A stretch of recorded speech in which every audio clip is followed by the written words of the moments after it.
Welcome to the Salmon Runs YouTube. Enjoy the video. You begin by opening the Health app on your iPhone and setting a clear sleep schedule. This drives the Apple Watch behavior.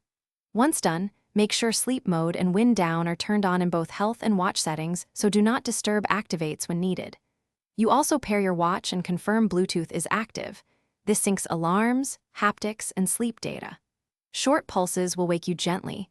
This is why you set a consistent schedule and an accurate sleep goal. Next, you configure the watch itself. Open the Sleep app and enable Track Sleep so the accelerometer and heart rate sensor record movement and breathing patterns.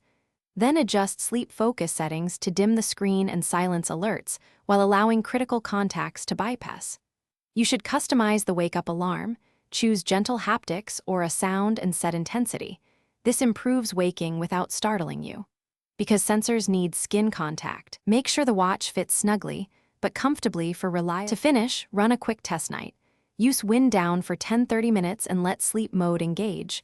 Verify haptics and alarms behave as expected.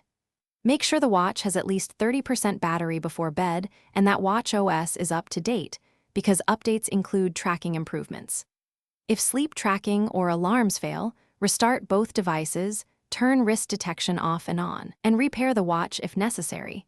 This often resolves sync or permission issues fast. Thanks for watching. Consider subscribing if we helped you.